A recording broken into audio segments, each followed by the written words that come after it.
आज हम लोग डिस्कस करेंगे एक फिर न्यू बिजनेस आइडिया को लेकर के कि आप पैकेजिंग और लेबलिंग करा करके कैसे मार्केट में अपने नए ब्रांड के प्रेजेंस बना के बिजनेस अचीव कर सकते हो। तो आइए पूरे फुल डेडिकेटेड ये वीडियो है जिसके माध्यम से अगर आप बिजनेस करने में इंटरेस्टेड हैं या अभी सोच रहे हैं कि हम कोई बिजनेस स्टार्ट करें, तो ये वीडियो आप सभी लोगों के लिए। तो चलिए बिजनेस को हम लोग समझना स्टार्ट करते हैं। सबसे पहले आपको आइडेंटिफाई करना पड़ेगा आपके इंटरेस्ट और नीश के हिसाब से कि मार्केट में क्या प्रेजेंट में चल रहा है या आपके लोकल मार्केट में क्या सबसे ज़्यादा डिमांड में प्रोडक्ट है हाल फिलहाल में, या आप फ्यूचरिस्टिक चीज़ों पे भी अपने बिजनेस को इस्टेब्लिश कर सकते हो। वहाँ पे आपकी जो प्रॉफिट है डे वन से नहीं बनती है। एग्जिस्टिंग बिजनेस को अगर आप पकड़ते हो तो वहाँ पे प्रॉफिट आपकी डे वन से ही बनना स्टार्ट हो जाता है। तो चलिए जानते हैं कि इसे हम लोग कैसे कर सकते हैं। तो सबसे पहले आपको एक कंपनी रजिस्टर्ड कराना होता है और एक जीएसटी आपको लेना होगा और कंपनी का एक पैन कार्ड होता है। उसके बाद आप अपने ही ब्रांड की जो भी प्रोडक्ट आप चाहते हैं, चाहे वो एग्रीकल्चर से रिलेटेड हो, एफएमसीजी से रिलेटेड हो, या आपकी कोई मशीनरी से रिलेटेड प्रोडक्ट हैं, या आपकी क्लोथिंग से रिलेटेड कोई भी प्रोडक्ट है, इंटरेस्ट है, तो किसी मान लीजिए आपकी दुकान ही है, अगर आप शूज़ का कारोबार कर रहे हैं, कपड़े का कर रहे हैं, या आप किसी रेस्टोरेंट और होटल का बिजनेस कर रहे हैं, तो एक ब्रांड वैल्यू क्रिएट करने के लिए आपको थोड़ी सी मार्केटिंग स्ट्रेटजी के साथ जाना पड़ेगा, जिससे कि इसको आप बिग बजट। अब हम लोग स्टेप की बात करते हैं कि इसमें कौन कौन सी स्टेप को आपको फॉलो करना पड़ेगा अपने ब्रांड को इस्टेब्लिश कराने के लिए। तो सबसे नंबर एक पे ये होगा कि आपकी एक पर्टिकुलर कंपनी का एक लोगो हो, ब्रांड नेम हो, जिसकी प्रिंटिंग करने के लिए बहुत सारे एग्जिस्टिंग हमारे सप्लायर होते हैं, उनसे हम कांटेक्ट करके अपने ब्रांड के लोगो प्रिंट करा सकते हैं। तो वो हेडक भी दूसरे साइड है कि वहाँ पे भी बजट आपका बहुत ही नॉमिनल जाना है, 1000-2000 के इन्वेस्टमेंट में ये आपकी लोगो की और ट्रेडमार्क की इशू सॉल्व हो जाती है। अब उसके बाद आपकी दूसरी इशू पड़ती है कि पैकेजिंग के लिए तो बॉक्स के सप्लायर बहुत सारे होते हैं, उसकी आप अपना कांटेक्ट दे सकते हो, उनसे मिल के कोलैबोरेट कर सकते हो कि हमें इतने नंबर ऑफ पीसेस चाहिए, बॉक्सेस चाहिए, या जो जो भी आपकी प्रोडक्ट हो उसके हिसाब से पैकेजिंग के लिए आपको प्रेफर करना होगा। और पैकेजिंग भी आपको गुड क्वालिटी का कराना होगा, क्योंकि पैकेजिंग के ही दम पे प्रोडक्ट की सेल होती है।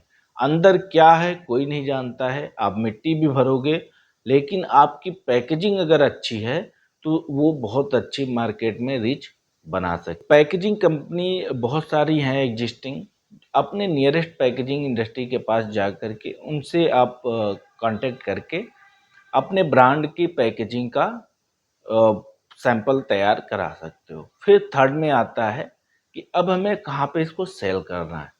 ये आप लोकली भी कर सकते हो, और आप अगर नेशनल लेवल पे सेल करना है तो आपको डिजिटली प्लेटफॉर्म पे जाना होगा, जैसे अमेजॉन हो गया, फ्लिपकार्ट हो गया, या अपना खुद का ई कॉमर्स वेबसाइट बना के क्रिएट करा के शॉपिफाई से, या मन टेक्नोलॉजी पे, या एंगुलर पे, वर्डप्रेस पे, किसी भी टेक्नोलॉजी पे एक आपका वेब पेज हो जिसके माध्यम से लीड जनरेट जिन ऑर्गेनिक होगा। तो ये सारे माध्यम हैं जिससे कि आप जो भी बिजनेस एग्जिस्टिंग कर रहे हो या आप कोई करने का प्लान बना रहे हो, तो इसके लिए सबसे बेहतरीन चीज़ ये है कि आपको 3-4 स्टेप को फॉलो करना पड़ेगा। उसके बाद मार्केट में एक्सपेंशन के लिए आप तैयार हो जाते हो। अगर आप शॉपकीपर हो तो आप जनरल स्टोर से बेकरी का सिस्टम भी ऑनलाइन और ऑफलाइन सेल कर सकते हो अपने ब्रांड नेम से, जिसकी लॉयल्टी आपको तुरंत नहीं समझ में आएगी। आप किसी कंपनी का लेकर के आप सेल करते होगे, लेकिन जब खुद की कंपनी नेम से आप प्रोडक्ट को मार्केट तक रीच पहुंचाओगे तो हमेशा के लिए वो जनरेशन ट्रांसफ़र बिजनेस हो जाएगा। दूसरे नंबर पे अगर आपका कोई शूज़ का बिजनेस है तो शूज़ रिलेटेड आप एक पर्टिकुलर अपना ब्रांड बनाएं और उस ब्रांड को ही अपने स्टोर पे रख करके अगर आपके पास पोटेंशियल है तो उसको मार्केट तक आप रीच पहुंचा सकते हो।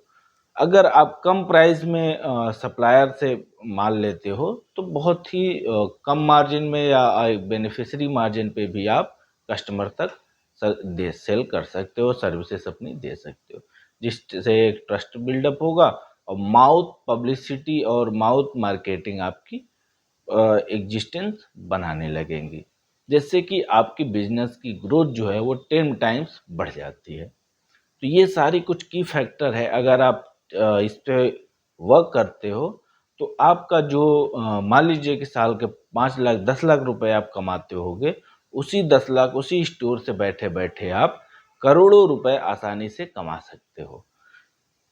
कैसे कमाओगे? जो 8 लाख कमा रहे हो वही रीच आपकी 40 लाख पहुंच जाएगी उस मार्केट में जहां पे आप अभी काम कर रहे हो, और 50 से 60 लाख आप रुपए आसानी से डिजिटली प्लेटफॉर्म पे जा करके अर्न कर सकते हो, जैसे अमेजॉन हो गया, फ्लिपकार्ट हो गया, इंडिया मार्ट हो गया।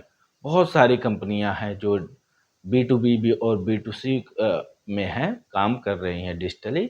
उनके प्रोफाइल बना करके और सर्विसेज अपने और प्रोडक्ट को वहाँ पे डिस्प्ले करा के भी अर्निंग बनाई जा सकती है। अगर आपको डिटेल भी चीज़ों की जानकारी लेनी है तो दिए गए नंबर या आप मेल पे कांटेक्ट कर सकते हैं, कमेंट कर सकते हैं हमें, और आपके सुझाव और आपकी जो कॉम्प्लेक्सिटी होगी उसको रिजॉल्व करने के लिए, उसको सॉल्यूशन करने के लिए हम लोग और हमारी टीम सारी बैठी हुई हैं। कंसल्टेंसी के लिए भी हम लोग अवेलेबल हैं। तो उसमें कोई भी दिक्कत नहीं होगी। आप नए बिजनेस को अपने लोकल से स्टार्ट करके और नेशनल लेवल पे बन सकते हो, जो कि अभी भी गवर्नमेंट की जो थीम है, one nation one product, one district one product, तो ये जो फिलॉसफी है, इसके माध्यम से आपकी जो प्रेजेंस है बहुत ही जल्दी रीच कर जाएगी। इसी तरीके की कोई एक थीम आप भी पकड़ के उसकी मार्केटिंग कर सकते हैं। तो आई होप कि आपको ये वीडियो अच्छा लगा होगा, और आपको कंटेंट यूजफुल लगे तो चैनल को सब्सक्राइब करें। नए नए बिजनेस आइडियाज़ और मशीनरी रिलेटेड नॉलेज आपको यहाँ पे मैन्युफैक्चरिंग रिलेटेड मिलती रहेंगी। तो आई होप कि आप अच्छे होंगे।